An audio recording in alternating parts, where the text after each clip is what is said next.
There is power in personal stories. It connects us, it empowers us, and it holds us accountable.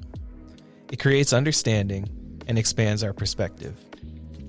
This is Big in the Community with Jonathan James at the Kalamazoo Promise, a podcast aimed to highlight local leaders, collaborators, and innovators in the greater Kalamazoo community.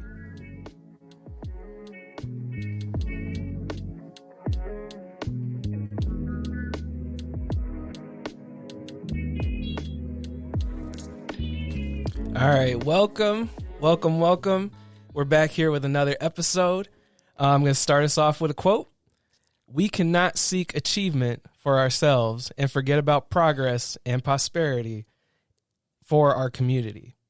Our ambitions must be broad enough to include the aspirations and needs of others, for their sakes and for our own.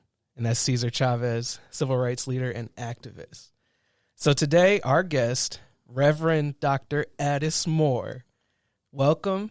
Appreciate you being here. You're the president of Northside Ministerial Alliance, and also pastor of Mount Zion Baptist Church. So I'll let you introduce yourself and just kick us off. Well, thank you once again for being here. It's an opportunity to come down and to share on this platform. I am pastor of the Mount Zion Baptist Church and president of Northside Ministerial Alliance. I've been pastor of Mount Zion for about almost 29 years and the president of Northside Ministerial Alliance probably for the last 6-7 years. And so very inspiring and very grateful for the opportunity just to serve. That's great. So you said 29 years. Yes. Wow. So what year was that you, or how long have you been in Kalamazoo? I came to Kalamazoo in 1995. Okay. Yes. Wow. It's a long time. So how did NMA, could you explain what NMA is? Or Northside Ministerial Alliance. Originally, it was started on the North Side, my predecessor, Reverend Dr. Otha Gilliard.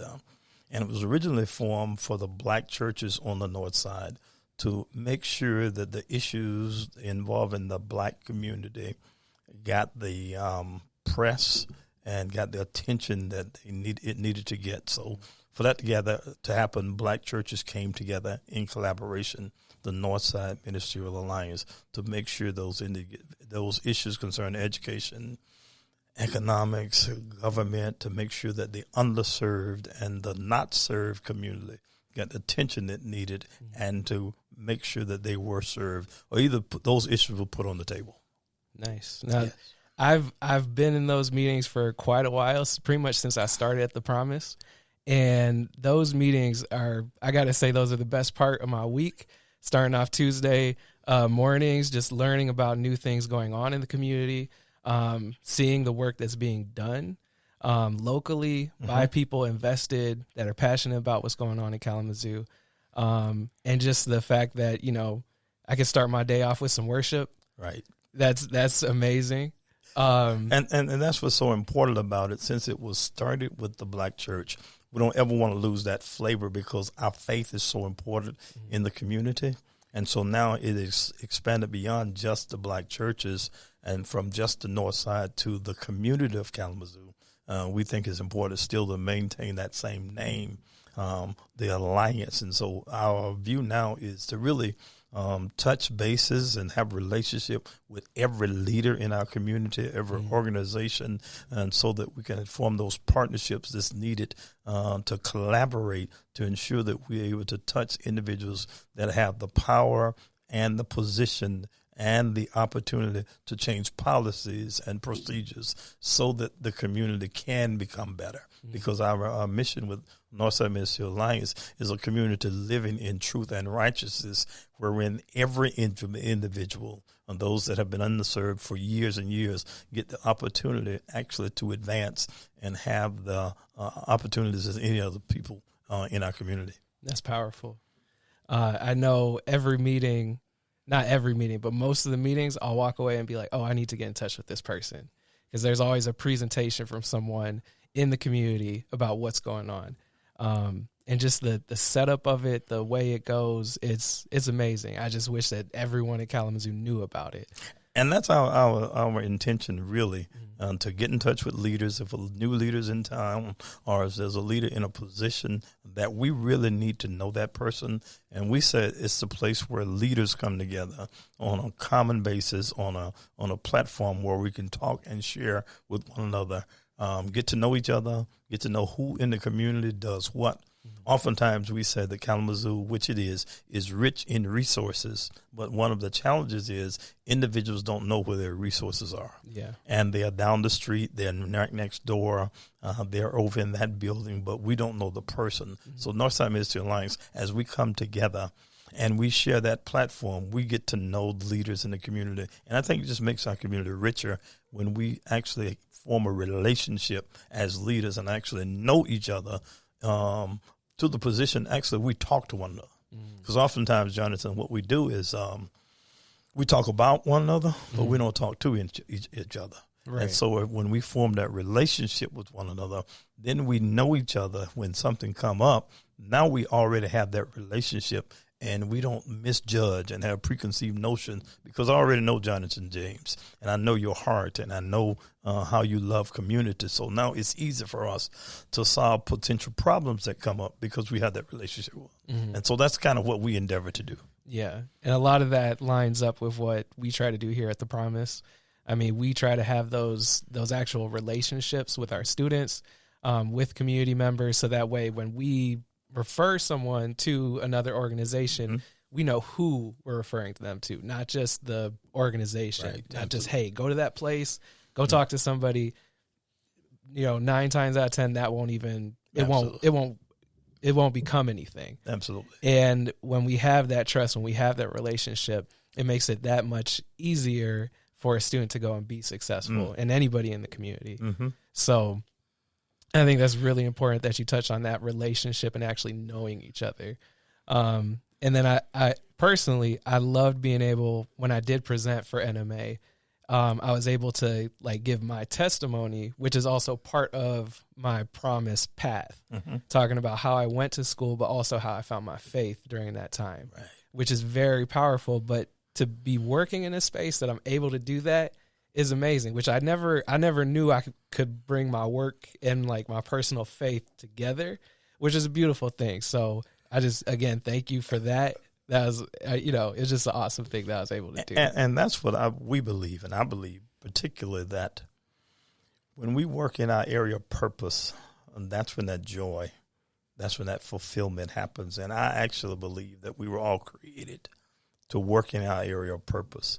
There are so many individuals that are doing things that they don't like, and they don't get fulfillment and joy out of, and they wish they could do something other. And that's what the faith does. It helps me discover who I am, and then give me a platform to execute who I am, and that blesses other people.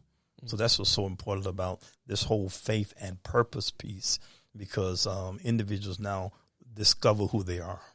And for yourself, education actually is designed to draw out of you who you are, not to try to make you something different, because you were created. And I'd like to say it this way: every individual was created to solve another human problem in the earth. And you don't know how to do that until you discover who you are and the gifts and talents and abilities you have. And you have joy doing that, but it blesses someone else. And those are things that you can learn while you're in college. You can find your people, you can find those different resources that you need. But until somebody opens up that door, you don't know that it exists. That's right. Which is one of the biggest problems that we have to deal with is there's all these things. We're resource rich in Kalamazoo, but not everyone knows. Not everybody knows the person. It's still you need to know somebody type of mentality, even though it is open to you. If you don't know it exists, how do you go find these things? Absolutely. Which even when I started working here, it was a tough thing to do. But going to the meetings, I was like, oh, this is going on. I found out there was a scholarship my wife could have gotten when she was in school. I can't remember the name right now, but she could have gotten full ride, got it, study abroad, all these different things, but it's just didn't know about it. There you go. And so that spreading the information that we do have is so important. I think NMA does that amazingly. So, So anyway, enough about NMA for a second. As amazing as it is, we want to hear more about you. So what's your story? Who are you? Go back as far as you want. Include as many things as you want. If you want to tell, your K through 12 experience, where you were born, as far back as you want to go. I'll leave it open to you. Wow, that's a great question. Well, let's see how far I want to go back. Well, let me go back into, I guess I'll say, high school. Graduated high school and actually worked a year between high school and college because we didn't have the funds to go to college. So we were in a segregated school system, and we integrated my sophomore year, my junior and sophomore year. And so me and my sister and 4 others, 6 blacks, went to an all-white school. And so we were the first ones to integrate schools in our community. So in that integrated environment, we didn't get the education, the information we needed about college. We didn't get the help. And so we were there, but we didn't get what we needed to further on. And so I was really one of the ones that wasn't most likely to succeed. And so we went to school. I knew I wanted to go to school, but we couldn't go. So I went to school, went to work a year after school, and said I was going to save enough money to go to school. So, of course, you can't save enough money in a year to go to school. So I had enough. We were on a semester basis.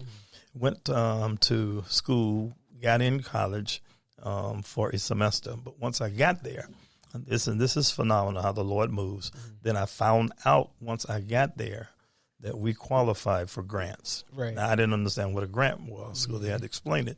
They said, well, you can get paid for going to school. I'm like, well, that's crazy.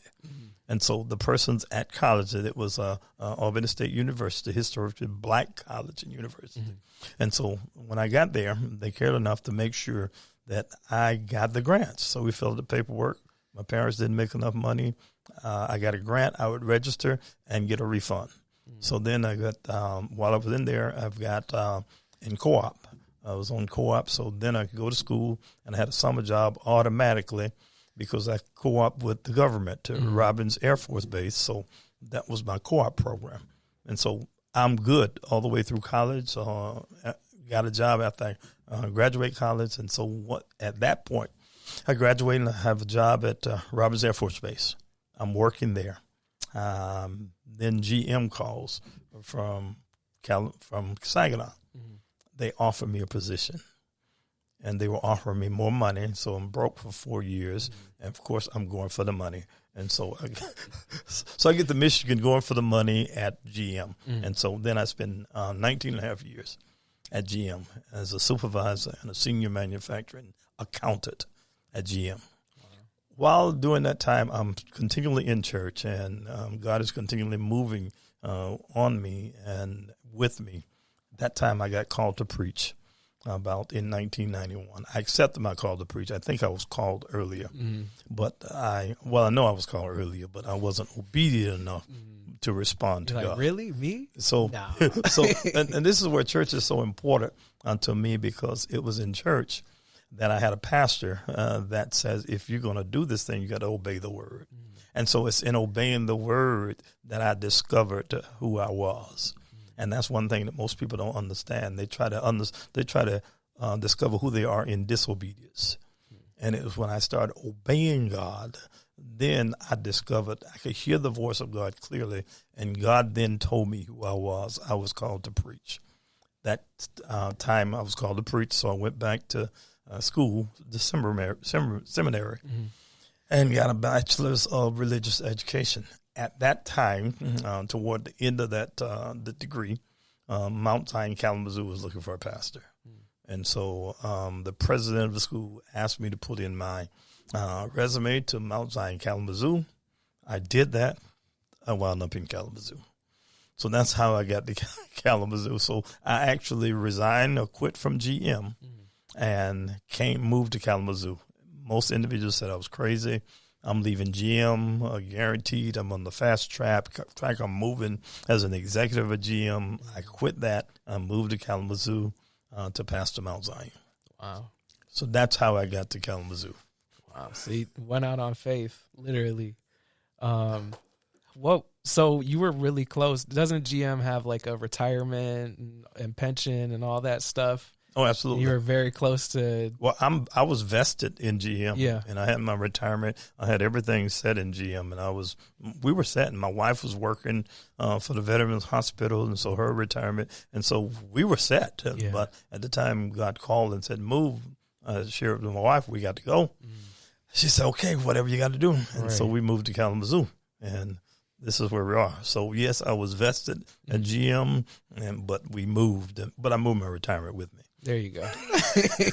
I didn't lose anything because I was vested. Yeah. Yes. No, that's amazing to hear that you were somewhere, went to school, found out all the resources that were available, but not until you were there. Not until you were there. Then where that's somewhere we want to keep saying, like, this is waiting for you. Like, the promise is waiting for you. All these different organizations are waiting for you. So, and that's kind of where I see the promise, how it helps our community, because you need to get somewhere to find out what you need, or find out that the resources are available. You can't do those if you're not involved, if you don't go there. So there's something about that place called there. You actually have to move and do something. And then it's sort of like when you move, sort of like the lights you work, in the frozen section at Walmart, where you walk down, as you walk down, the lights come open. And so it's sort of like once you move and do one thing, then you discover the next thing and what's available to you. And so that's kind of where I describe the promise. There are some things available, but you actually have to move in faith to do those things. That's powerful stuff. I mean, 20 years, 19 years later, then you went back to school, right? Or was it after 19 years you went back? Yeah, it was actually about, 15 years? Oh, yeah, definitely. Wow. Oh, yeah, definitely went back to school. Yeah. And then have you continued your education since then? Well, I tried to. But I think this time is more of what God was doing through experience and through connections. Because I actually tried to go back to school and it didn't work because I was so busy doing what I needed to do at Mount Zion. I had found my purpose. Right. And so now everything is purpose driven. And so now I get more training in what I know I'm supposed to do. So I'm not wasting time now just doing that or doing that. And that's what happens with a lot of individuals. If you don't know who you are, you waste a lot of time trying to do some things that won't get you to your destiny. Right. And so now it costs you money. It costs you money. Yeah. And so now it's purpose driven. If it doesn't have to do with my purpose, I automatically know I don't need to do that. I only need to do the things that would get me to my purpose. And that's what I try to teach individuals and share with individuals, that the key is discovering who you are. And now everything falls in line with your purpose. And I know what to say yes to, and I know what to say no to. Because if it doesn't fit my purpose, it doesn't get us to our destiny, then that's a distraction, even though it may sound good and look good. And that's what I share with individuals at our church. And our goal at our church is to make sure that every child understands who they are before they go to college. So you don't go to college to determine who you are. You go to college to enhance who you already are. And so when you know that, it cuts out a lot of frustration that happens in life. Yeah, a lot of students, as soon as they get to school, that's when they start to figure out what they want, and then you switch your majors. Yeah. And all that, and then you don't have financial aid, or or you realize this isn't something I'm actually passionate about, and you lose interest. And a lot of times, we know for yourself, you get to your senior year, okay, you need to declare a major. And so I'm going to school, but I don't know what I'm looking for who I am. And God is the only one that can tell me who I am. The creator of a thing actually determines the purpose of that thing. And so, for example, the person that created the phone, this is the purpose of the phone. So they named the phone. The person that created the chair, here's the chair. This chair is made for sitting. Do this with your chair.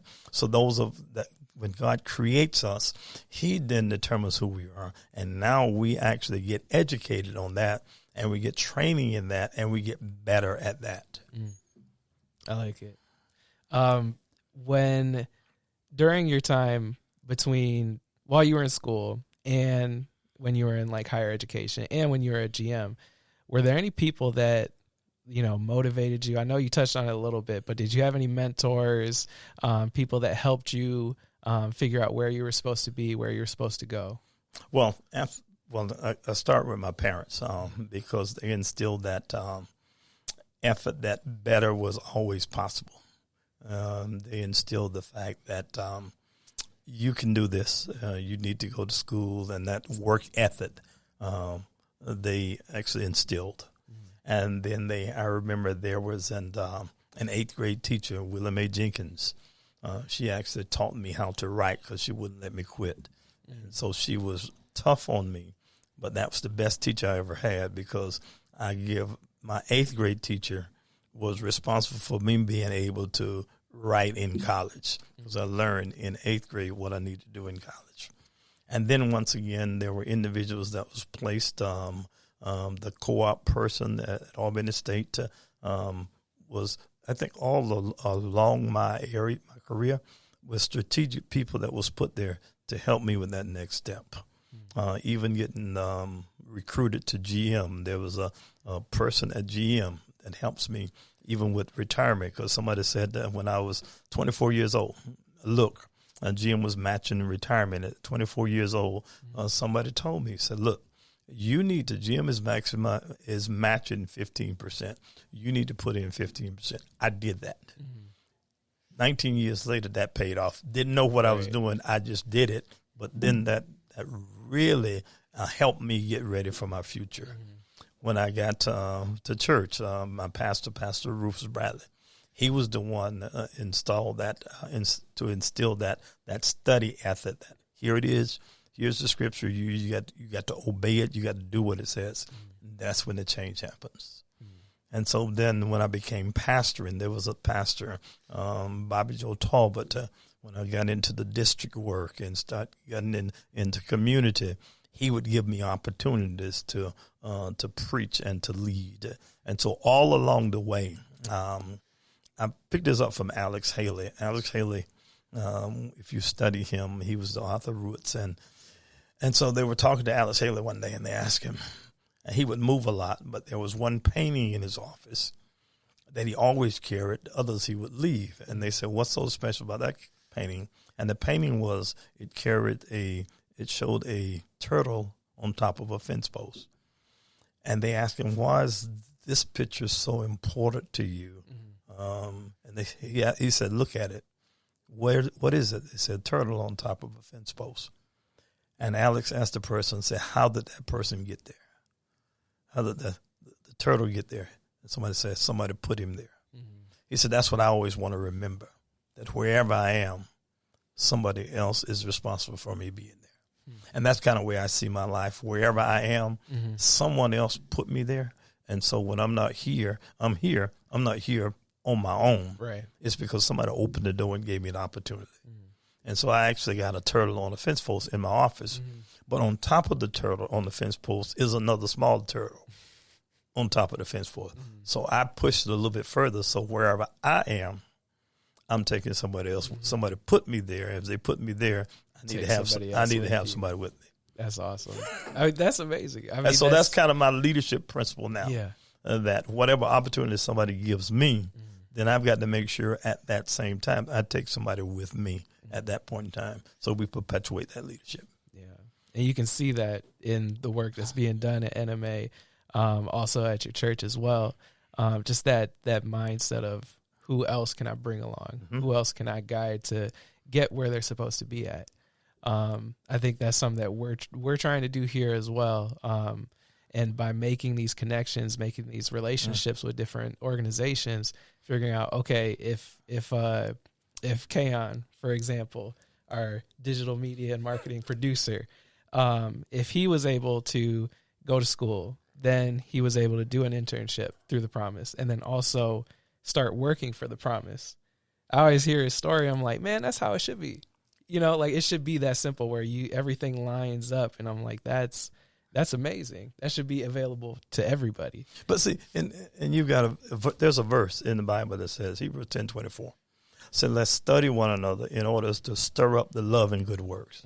So a lot of that, particularly with leaders, is our responsibility to notice people around us. And so I need to help. I need to see what he's good at. Because oftentimes the person doesn't know it themselves. But as we watch people and study people, I'm like, okay, Johnny can son can do this. So now I need to give him a platform to do this. And then as he does this, now he discovers, like, I'm good at this. And that's kind of the way I do my staff at Mount Zion and my leadership. I study people. Like, what are you good at? And I watch you. And if you do something naturally, then it's my responsibility as a leader. And sometimes we want to put the onus on the person that doesn't know it, that's still trying to determine who they are. And so if we're studying people and we're watching people, we then as leaders know that, okay, that person can do that well. So if I can give them a platform for that, then they can actually make a living for themselves doing that.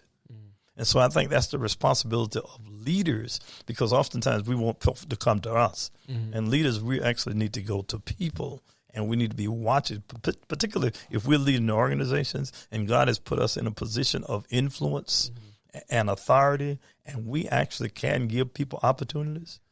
So I think we miss that as leaders. We don't study people enough, study our children, study our youth.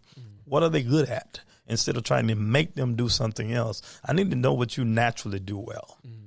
Maybe you naturally speak well. So I need to give you opportunities to speak. Let's develop that. Right.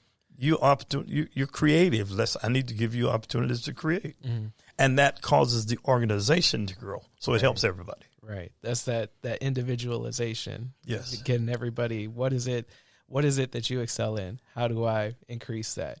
And it's almost that mindset is kind of counterculture to U.S. culture, because a lot of times it's, okay, our organization, our company, you need to fit into that. Right. You need to come with the skills, and then we will take you on. And then you need to produce so much.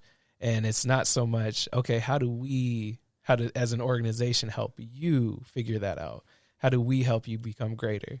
And I think that's amazing that there's so many people here that are willing to do that, to help people excel, with education, with finding the right people that they need to talk to, which is a huge thing.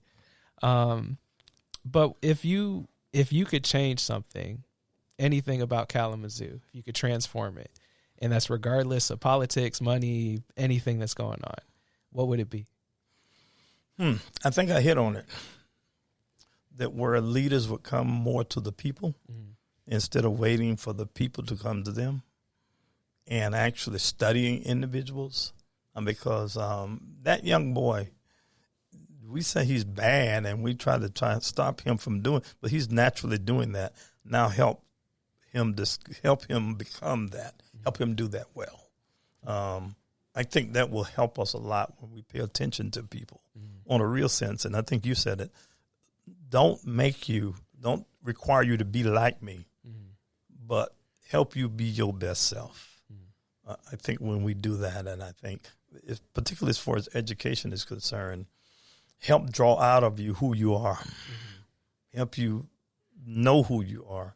I've said this with a past superintendent. See, we tell our kids, we say things that's not necessarily true. We say you can become everything you want to. I can do anything I want to do. Okay, I want to be 6'6". I want that too. But that's not going to happen. Right. And so then I'm setting you up for unrealistic expectations. But when I say you can be everything you were created to be, now I help you do that. Help you do everything you were created to be. Now that you don't have these unrealistic expectations. Every young man or young woman, you're not going to be an NBA star. You're not going to be in the NFL. And so we got individuals trying to do these aspirations that you only got 288 people in the NBA. Come on. And everybody's not going to go to the NBA, NFL. So, and you're not going to be an entertainer. You're not going to be the rap artist. And there's a lot of these glorious things that our young people aspire to be that they can never be, but they can be the best they are. And I think that I would also change this whole idea of systems. Because some organizations are unwilling to change their system to meet the person need. I want to help you, but I want to help you in the way that I've already designed, where helping you requires me to change, not you to change.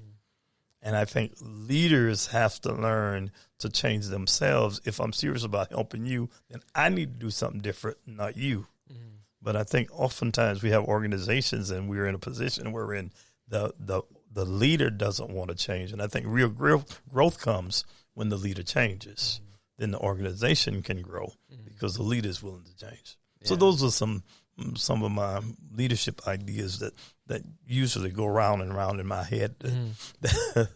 That we're not willing to change policies and procedures, because oftentimes a lot of policies and procedures are designed to keep people out, not to get people in. Yeah. So if I don't want you in, here's a group of criteria that you can never meet. Yeah, you have to be innovative and create change if you want things to change. Unless you want things to stay the way they are, then keep doing the same thing. But unless things are changed from top down, you're going to get the same result. Absolutely. And top down, that's that leader being willing to change. The leader being willing to change. And oftentimes, particularly, and when people are successful, think they are, they don't think they need to change. Yeah. They're like, well, I did this and it made me into this and that. You need to go through the same thing. Yeah. It's not, things aren't the same as then. And just because you struggled through this or these things happened to you doesn't mean they need to keep happening. Right. Absolutely. So what are some of your favorite things about Kalamazoo? I actually really love the that leaders talk, that we as leaders, we can talk to one another and have relationships with one another. I've been in other communities, it's not like this, where the leaders, even talking Northside Ministerial Alliance and other gatherings where you actually have community leaders of organizations that will come together on a regular basis, and we have a relationship. I really like that. I really like the resources that's in Kalamazoo, the opportunities that's available for families, the promise. And so I think this is a good place, a great place that anybody can thrive in. Of course, we've got to do some work to make it happen, but it's a great place to be, particularly for families and for opportunities. But we've just got to make sure that everybody have access to the stuff. The table is spread. But everybody doesn't have access to the table yet. You need to know where the table is to come find a seat. But I think that there's movement toward that, and that's what I like about it, that there's movement and there's hope that it can happen and it will happen.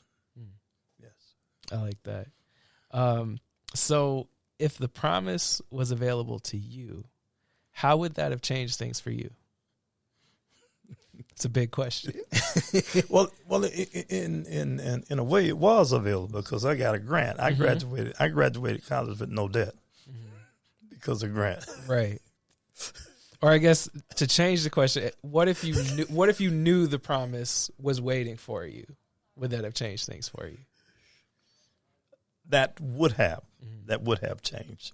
And now you're talking about, I think you're talking about, if you put it in context, with me, that society I was in, because I didn't have a problem going to school.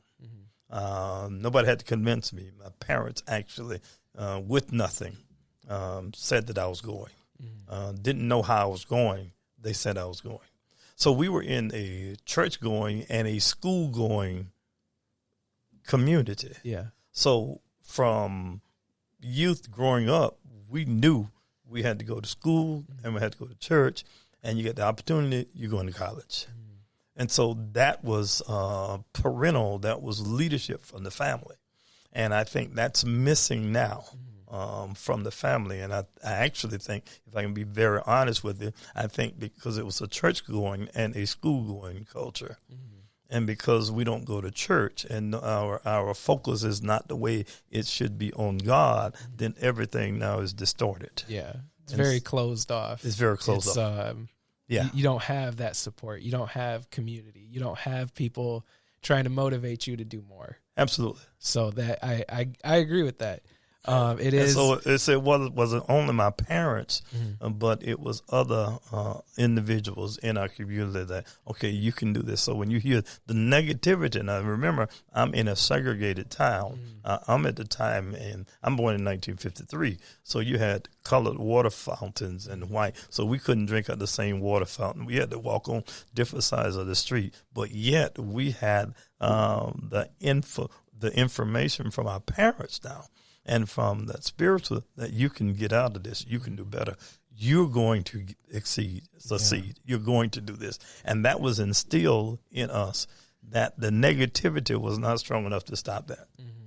You're very, very resilient despite the circumstances. And see, in our society now, the negativity can stop you because there's no foundation that we have that's strong enough to combat the negativity. Yeah. And so then when now, because the community doesn't exist, now that family is alone. But I grew up where the family was not alone. We had a community. Yeah. And so families then could help one another. So it's a twofold thing. It's the community and the promise. And I think the community will make the promise better. Mm-hmm. The stronger we are as a community, the stronger the promise will be, because everybody will want you to take advantage now of the things that will make you better and to enhance who you are. Yeah. There's a lot of oh, you have the promise, you need to use that. Yes. But then there's also people who come up and say, like, you guys need to change the promise. You need to make it so there's a GPA requirement. You need to make it harder. Mm-hmm. And that's one thing that I don't understand, why you would want it to be harder for someone to go be successful. I don't understand that. Well, I think, and I had an experience at church wherein we provide breakfast every Sunday to individuals. Everybody wants it. So we feed maybe 300-400 folk every Sunday in between services. Mm. And there was a person that didn't need breakfast and could afford breakfast that came up and said we shouldn't have breakfast. Mm. I paid for it. Why can't everybody else pay for it? And so I found, to answer your question, I think that the answer to that is, if I don't need it, I want to put a requirement on you. Yeah. And sometimes that's when we have not gotten to know each other. And as you deal with the promise, it's bigger than just a child going to school. Mm-hmm. It's bigger than just them getting admitted into college. It's all the dynamics at home. Mm-hmm. It's what else I got to deal with. What else can I sustain it at that point? Mm-hmm. So it's just not paying for education. It's the family dynamics. Is the family strong enough to hold that up? Mm-hmm. So it's not just the person singularly. It's the whole unit. Because a person is successful when they got a unit around them that supports them. Yeah. Yeah. And that's something that we try to combat. We try to, if people don't have those supports, let's find them and get them connected so that they have this community, this foundation that lifts them up and makes them see all the things that are possible for them to go be successful. Because I'm involved in Cradle Kalamazoo. And Cradle Kalamazoo is talking the infant mortality rate among black babies and white babies. It was 4 times white babies, the black infant mortality rate. So we're investigating, we're studying it, and we find out that it was not, the issue was not just health. Mm-hmm. It was economics also. Mm-hmm. It's the neighborhood you live in. It's the stress of the family. Mm-hmm. It's the your surroundings. That so all those things play into the death of that baby. So we just can't say it's the hospital. Right. It's the government. It's the education. So it's everything. So unless we're willing to address more than one thing, then we're not concerned about the one thing we're trying to address. You have to dig deep enough to see all the reasons why that happened and not just point a finger at one thing. Yes. And you cannot do that unless you know the person and get close enough to really understand it from their perspective. Mm-hmm. Yes. Mm-hmm. Now, if you had a gold nugget of information that you wanted to pass on to someone who wanted to do the same work as you, what would that gold nugget of information be? Here it is. And I think I was talking about it this morning. Here's the key, I think, to leadership. The key to leadership is care enough about somebody else to try to get them to their destination. Mm-hmm. And so when I actually am concerned about getting you or someone else to your destination, I then can change enough to help you get there. But if I'm not concerned about you actually achieving and getting to your destination, I really disqualify myself because my focus is on me, not you. So the inward focus always is a distraction because I think if I'm doing better, I'm okay.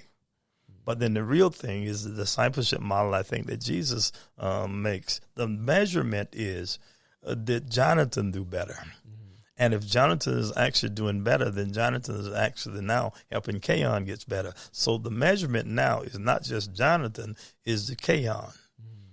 So I know I've done my job when you've actually done your job. Mm. That's powerful stuff. So it's actually three deep. So I can't just say I did my job with Jonathan. Until Jonathan does his job, I haven't done my job. To keep discipling more people and more people. And that's really caring. And so if I care about you, I'll change to help you. And I've noticed, and trust me, watch leaders that say they want to help, but they're not willing to change. They're really not willing to help. Because helping you legitimately will require me to change. Yeah.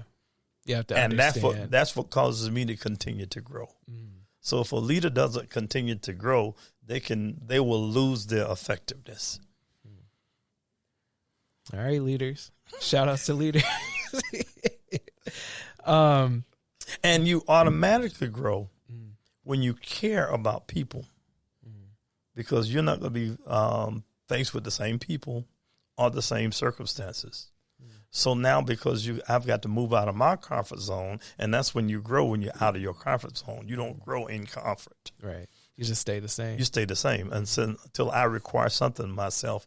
And if I do something, until I do something outside of my comfort zone that causes me to stretch, I can never grow. And I can never grow until I change. Growth is always change. See, I'm taking notes. I'm taking mental notes right now. I'm like, all right, I need to stretch. I need to grow. I need to. If I haven't changed, I can't say I've grown. If I'm doing the same thing, then okay, you're great at that same thing, but you're not changing at all. And you become ineffective because things around you are constantly changing. Right. Our culture is changing. Our city's changing. Our country's changing. The world's changing. So, and I was sharing this morning. I didn't know I was practicing for this. But I was sharing this for more. You think about the football fields, phenomenal football stars. Lamar Jackson, when he entered the NFL with the Ravens, he was phenomenal that first year. He was killing it because they'd never seen it before. Right. But the competition studied him. The next year he wasn't as great because the competition increased. Yeah. I mean. And he was doing the same thing. Right. Right. So then he wasn't a wow factor now because the competition is increased. We forget that the competition is continually increasing. And that's why as a leader, I got to keep growing. I got to change up my game so I can handle the competition. Absolutely. I mean, if you look at when Shaq entered the league, all the other teams had to get a big man that could try to take care of him, try to handle him. And he still dominated. He still did his thing.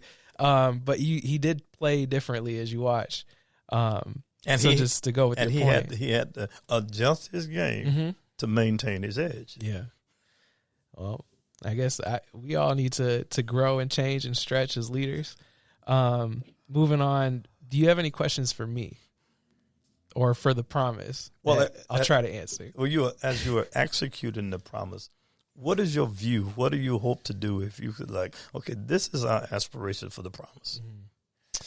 I think that we want Kalamazoo to be an education town, city. We want more students to be able to use it. We want to get rid of those barriers that are in the way. We keep looking at the data. We look at the numbers, trying to see, okay, what is it that's holding people back from, if I can give you tuition, what is it that's stopping you from taking that opportunity? I know, personally, when I was going to school, or before I was going to school, I just thought, if I'm not working, how do I afford this? But then once you connect with someone who says, okay, if you'll get this much for tuition, you also get this much to, cover other things, then that changes things. So I think the hope is that we get everyone. My hope is that everyone would use it. I would hope that every single KPS graduate would use the promise to go to school, get a trade, certificate, associates, bachelor's, anything. That's what I would hope for. Yeah. Well, all right. So go ahead. Next question is this. In helping people, it costs to help people. Mm-hmm. My question is, how much are you willing to lose to help someone achieve the promise? And I'll tell you where our context is. We actually have a clothing house, and we actually do breakfast, and we do benevolent type activities. And oftentimes people will take advantage of the clothing house. A small set of people will take advantage of it. They don't need the clothes. They'll take it. They'll take them and do some stuff with it. But the greater good, it's worth it for those folk to take advantage of it to help the people I need to help. So I'm willing to lose that. I don't care. I understand that. But there's so many other people we helping. So that question is, I think, how much are you willing to lose to really help the people you need to help? Personally, we've talked about how do we make it more equitable? How do we make it so it really creates change? I think, it's for all the KPS graduates. So even the people who don't need it are able to use it, which I don't want to take that away from them. I think it's still amazing that it is for all of them. But I think it's more of a both and situation. So, okay, if these students, they don't need it, but they use it, they can go be successful. Great. These other students who have it, but can't use it at this moment, how do we do something that's, will cover those extra costs that they need to be handled? As of right now, it's just who can we connect them to that could help with those basic needs, those life changes that they need. I think if we really wanted to change things, it would be it would have to be very specific. Like, okay, this person, Kayon, needs this. I keep talking about you. I'm sorry, but he needs this to go to school. Can we provide that? Right. Which, it can get messy. Like how you were saying, if that's available to everybody, there's going to be people who take advantage of it, which I think is the difficult thing of how do we make sure it's not taken advantage of? How do we make sure the students that actually need it are getting it? So like I wish I'd had an answer right now at this moment, but it would be a long conversation of let's try this new thing. Like we're always willing to try new things, new initiatives.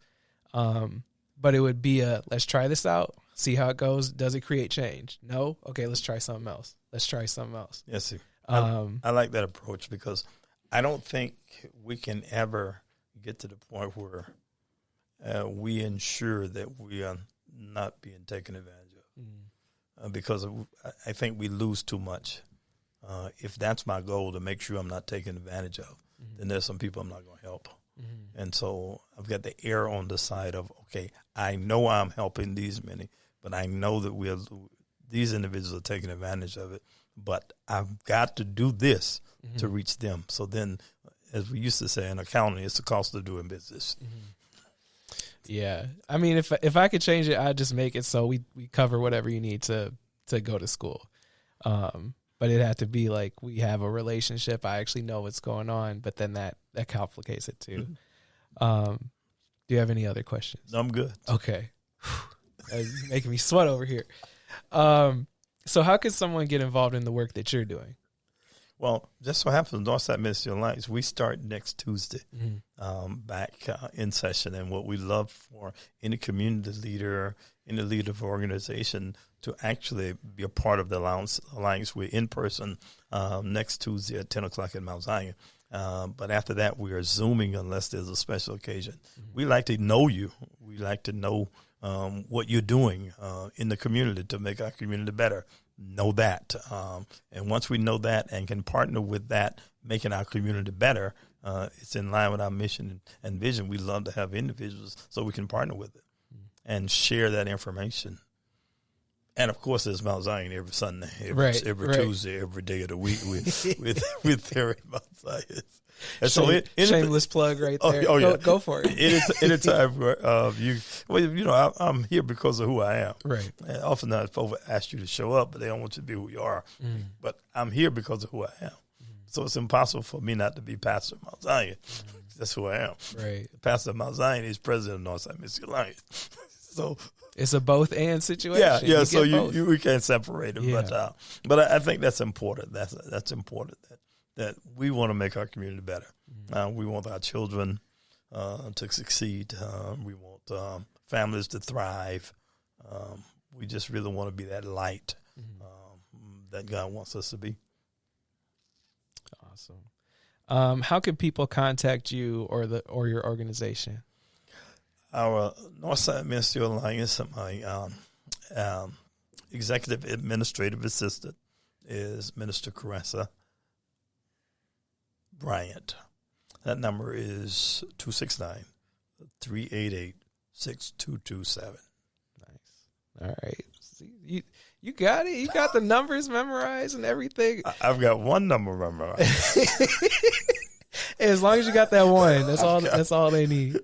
No, appreciate you being here so much. Thank you for the work that you're doing. I pray that you continue to keep doing what you're doing. I pray that God moves through you and keeps Northside Ministerial Alliance and Mount Zion strong and changing this community. So thank you. Well, thank you so much, and thank you for the promise. And it's a blessing to our community. Thank you.